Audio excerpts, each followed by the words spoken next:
kugira ngo ugirire abantu umumaro ubihitemo. Haleluya. Uri mu isi y'amahitamo, urahitamo gusirimba.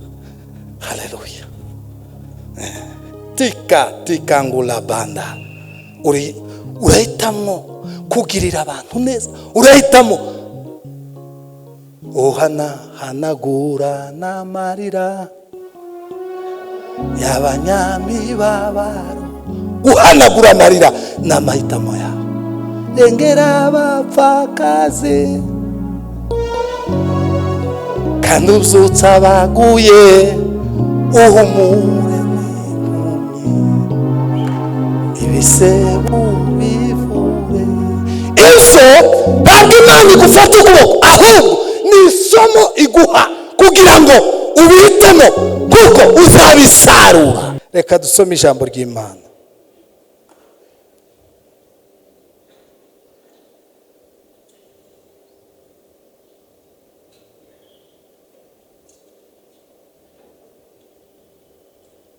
Muri Luka ibice 16 umurongo w'19.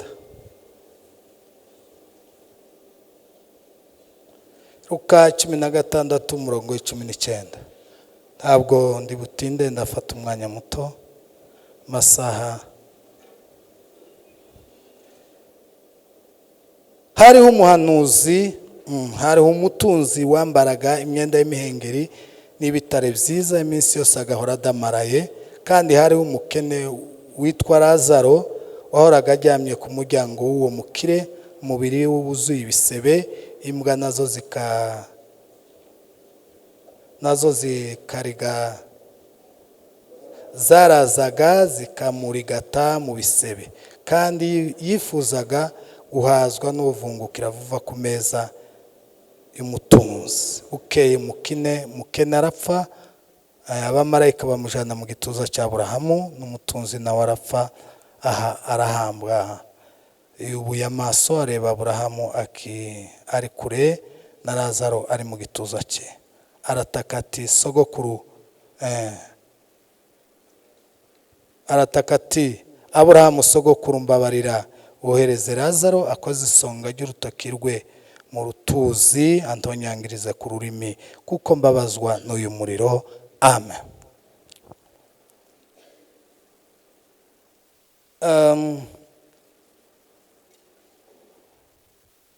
Reka mbaganirire ibintu bitatu cyangwa se ikintu kimwe kirimo bitatu. Ikintu shaka kuganira kuri iri jambo,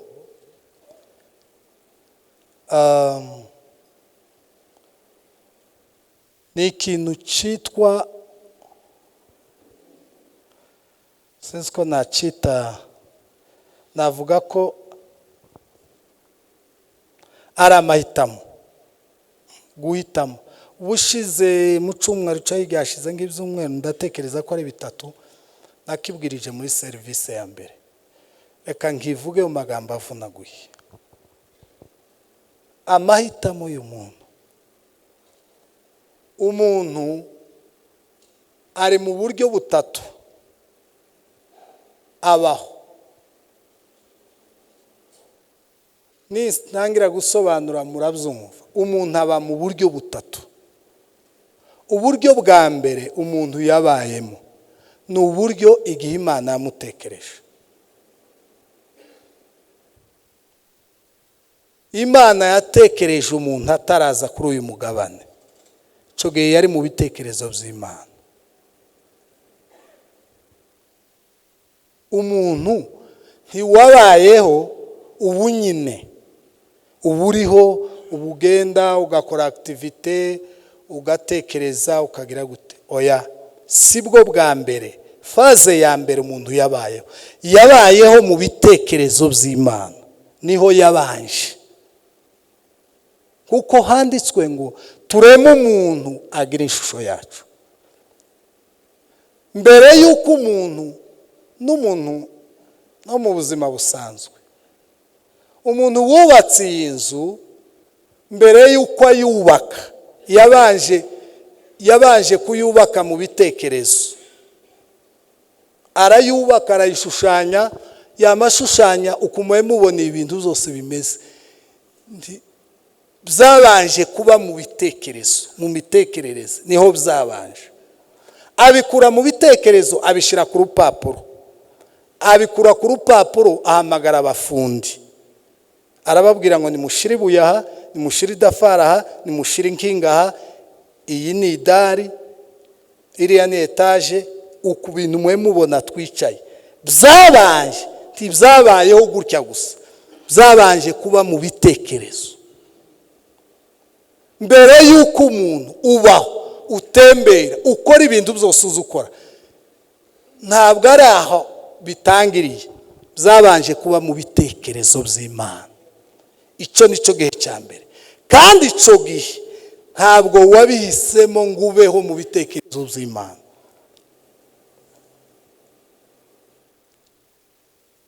Amahitamo, ndavuga amahitamo, ndavuga amagambo rwose magufi yumvikana. Dukomeze gahunda zacu. Ntabwo ikimenyimenye n'ikimenyetso, ntabwo wahisemo aho uvukira, ntabwo twahisemo kuba abirabura, ntabwo twahisemo kuba abanyarwanda, ntabwo abanyamerika ntabwo bahisemo kuba abanyamerika, ntabwo wahisemo papa wawe, nta nubwo wahisemo mama wawe. Hari umuntu wisanga akisanga papa wari perezida, hakaba undi wisanga akisanga mama we ni mayibobo. Muza mubona abandi babyarira mu binamba barahaba. Hano hari nk'aba imbara umudamu, sinzi imbara umukobwa, biraho mu mudamu kubera ko yarabyaye umukobwa w'umusazi, kagazagendana nimba ari mitsingi, nimba ari urugwagwa, sinzi amenya neza, keretse nsanze mu ibotike niyo nopfa kumenya ngo nazo sinozimenya zose, nomenya bene zibatuma muri publicity, ariko inzoga zijya zindi z'amazina sinozimenya kuko sinazinyoye, sinzi. Hari umugabo umwe wigeze kumbwira ngo yaretse Primus, ngo ariko ntazomenya kureka igiciro cyazo, ngo azoza baza gusa. Nambwira ati ngo azoza amenya gusa igiciro. Nambwira ati oya, irimwo yose iracyateretse mu mutima. Niko yavuze, ngo yaretse Primus, ngo ariko igiciro cya Primus ngo ndiyorohareka ukimenya. Namambwira ngo irateretse yose ko yakabaye umutima, kandi nyine yazisubiyeho. Uwo bazi igiciro jewe singe no bazi igiciro cya Primus ngo kigire gute sinzi ahigeze, sinzi ko mitsingi yahigeze, sinzi. Ariko hari abahungu aha si hano n'ahandi, ariko na hano twaverifiye neza basi igiciro cya Primus.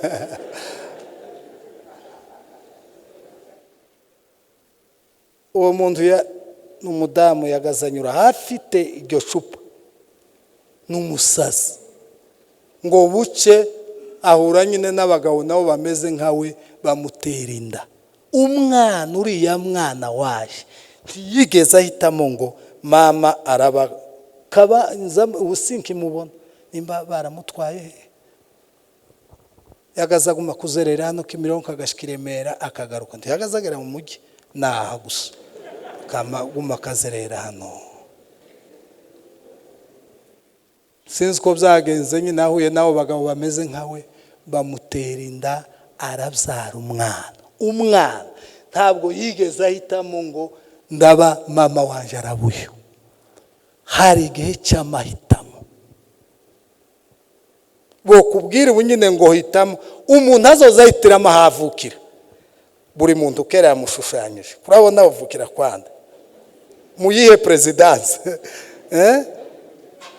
hari uwovuga ngo avukire mukecuru asange ameze nk'uriya mubyeyi uzuguma ufite icupa rya Primus, na muzehe asange aza kubita mukecuru, cyangwa baza barwana. Aho ntiyabamwe amahitamo y'umuntu. Icyo ni igice cya mbere umuntu atazahitamo. Igice cya kabiri ni igihe umuntu avutse agakura. Iyo umuntu akuze amaze gukura, aha niho cyane nshaka gutinda, umwanya muto mfite. Iyi si ukagira ubwenge, uba ugeze mu isi y'amahitamo. Haleluya. Bugeze mu isi y'amahitamo. Naho musabwa naze kuri sente suzubivaho gute? Uba ugeze mu isi y'amahitamo. Bavandimwe, birababaje cyane kuko Imana ntiza yegera amahitamo yawe gusa, izi kubwira ngo inzira zibiri imbere yawe, urahitamo iyo ushaka. Inzira zibiri imbere yawe, zoza wambara mine irahari, ugende kwa tayeri bayiguciremo. Uzoza wamuyambara uyirarane, uyijane mu birori, uyizane muri konseri. Ni amahitamo yawe. Uri mu isi y'amahitamo. Semene haleluya. Uri mu isi y'amahitamo. Ntukore confusion. Hari igihe wabayeho udafite amahitamo, kandi icyo si ikibazo cyawe, nta n'impamvu irimo. Ariko wageze mu isi y'amahitamo, uraba umunebwe wo gusinzira gusa. Batwigishije mu gitondo ngo uriho kugira ngo ugire umusaruro, uriho kugira ngo ugirire abantu umumaro. Ubihitemo. Haleluya. Uri mu isi y'amahitamo. Urahitamo gusirimba. Haleluya. Tika ngula banda. Urahitamo kugirira abantu neza. Urahitamo hanagura n'amarira y'abanyamibabaro. Uhanagura amarira n'amahitamo yawe. Rengera abapfakazi kandi ubyutsa abaguye, uhumure n'impumyi, ibisebo bivure. Eso ntabwo Imana igufata ukuboko, ahubwo ni isomo iguha kugira ngo ubihitemo, kuko uzabisarura. Uri mu isi y'amahitamo. Urahitamo kuba kamucapa, mapepo bagushamburiye, bagushamburiye. Urahitamo kuba umuruzi, macho ya Bwana yaona pote, abayumbe temeza la forme. Urahitamo iki? Urahitamo kubuza abandi amahoro. Urahitamo abamama kubuza umukozi wawe amahoro. Na meniveri umukativeri ni beseni na ya plato,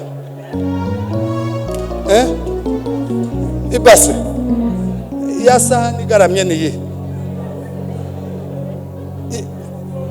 idongo niyo. Mutima mubi niwo uri mu isi y'amahitamo. Bwira mugenzi wangu uri mu isi y'amahitamo. Urahitamo kuba umuyumbe. Urahitamo iki? Ni inzira zibiri. Uri mu isi y'amahitamo. Igihe cyabayeho udafite amahitamo, ubu uri mu isi y'amahitamo. Urahitamo kuba umukorari mwiza, pima fodela. Urahitamo kugira umutima wo guhoza abandi amarira. Urahitamo kuba umunebwe mu cyacumi n'amaturo. Wabihisemo. Ndungurutse hano kareba n'umubare n'abo bigishijeyo imwe aya ni amahitamo. Ka mugani wa Pastor Ntamayiza, forex mu mufuko. Uri forex mu mufuko. Ureba uko twambaye naho turi n'amafaranga twatanze mw'abantu biteye mubabaro. Ni mvuze wowe umushisha kandi ntawe mvuze. Ayaye mahitamo. Uri mwisi bakobwa beza, muri mwisi ya mahitamo. Ndangirize kuri iri jambo, igihe kizagera turi ahantu turimo kugenda tugiye kwambukira mwisi tutazongera kugira mahitamo. Kuko iyo umuntu apfuye niko byagenze kuri Nyamutunzi. Yabayeho aza mwisi ya mahitamo ngo ashike ahitamo. Nta kintu na kimwe yigeze akorera araza, haba na kimwe, haba n'ikintu kimwe, ari umuhegwe. Ahubwo ibiryo yagaza kubura gutya, umuceri watakaye ku meza akawushuguriza imbwa niho zagaza zihurira na Nyamutunzi. Nyamutunzi ngo na Lazaro akifuza guhazwa biranga. Nyamutunzi akamureba gutya kuko Lazaro ngo yari yararwaye n'ibisebe. Tiyamuha n'ikinini kimwe byibura ngo asige mu bisebe. Tiyamubaza ati genda uje kwa muganga byibura no kuvura. Amahitamo ko ari uguhaza indaye n'umubiri we. Igihe kiragera yinjira mwisi adafite amahitamo. Ntabwo aho twavuye twari turiho ni mu bitekerezo by'Imana. Aho turi ahantu hitwa amahitamo. Mwisi tugiye kugeramo, tuzogera mwisi aho tuzifuza ngo yaba twari tugaruriwe kubaho mwisi y'abantu bazima bahitamo kugira ngo duhitemo neza. Kuko Nyamutunzi yarongeye asaba akanya gatoya, mumbabarire byibura. Lazaro aramubwira ngo cage ukiri mwisi wahisemo nabi. None uwahisemo neza ni Lazaro. Dore Lazaro ahaguwe neza, naho wowe aramubwira ngo ubwo bidakunda ngo mwohereze mwisi, ngo hariho barumuna banje batanu na data, ibyo nabagamwo twabibanagamo, byibura ababwire. Uzosoma ico gice ababwire. Aramubwira ngo afite Mose n'abahanuzi, babumvire ni batabumvira bazogusangaho. Bari bageze mwisi badafite amahitamo. Bavandimwe banje, isomo ryaje niryo simbarambire. Ubu Mwuka arambwiye ngo kado uza hano umuntu babwire iryo jambo nkunda kurivuga mu bukwe. Umuntu ameze nk'izuba. Babwire ingene izuba rimeze. Iyo umuntu avutse aba ari bebe, izuba rirashe imirasire yaryo tishobora ni mu gitondo 6h tacu ryo kumarira. Izuba rya saa 12 risohotse, iyo rigeze saa 1 ritandukanye na saa 12. Iyo rigeze saa 2 ritandukanye na saa 1. Iyo rigeze saa 3 ritandukanye na saa 2. Iyo rigeze saa 5 ritandukanye na saa 4. Iyo rigeze saa 6 riba ritwika. Iyo rigeze saa 7 riba ritangiye kugabanuka. Iyo rigeze saa 8 riba ritangiye kugabanuka. Iyo rigeze saa 9 riba ritangiye kugabanuka. Iyo rigeze saa 10 ryagabanutse saa 11 riba ritangiye kumera nka mu gitondo. Umuntu ni kwameze.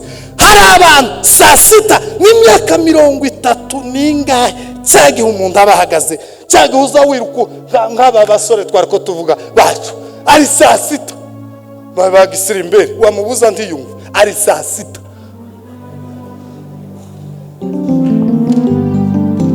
Saa 6 ari saa 6. Hari abantu bari hano ko ndabona hafi ya bose bari nka saa 6 saa 7 na saa 5. Kera jewe ndi saa 7 na nusu, bigiye gufata saa 8. Sigaye nsirimba ururimi rw'amaresha buryo. Wewe ni saa 6 zabakiza ni saa 6. Urubavu rwose afite ni saa 6. Ku musozi Uwiteka niho tuzuzurizwa. Haleluya! ukiri saa sita hitamo Yesu n'ahandi hose n'umusenge. Lebango valaba. Dore aho ugeze, ntabwo urimo gusubira muto, urimo kugenda. Bamwe bageze saa sita, abandi bageze saa saba, jewe ndi hafi saa munani, abandi bageze saa kenda, abandi bageze saa 10. Bagiye kurangiza, binjire mu isi. Nibarangiza ibyo wakoze byose babikuzanire.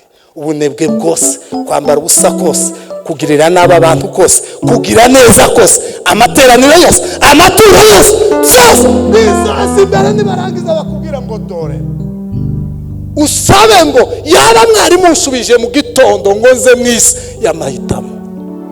Imana idufashe twibuke ko turi mu isi y'amahitamo, twibuke ko turi mu isi yandi tugiye kugera tutazongera guhitamo. Nimuhitemo ubuzuke, nimuhitemo amasengesho, nimuhitemo gushaka Imana. Mweke guhitamo kwambara ubusa, mweke guhitamo amagambo mabi, mweke guhitamo utagira umumaro. Muhitemo ibyo tuzasanga imbere. Imana ibafashe kandi bagire neza. Amen.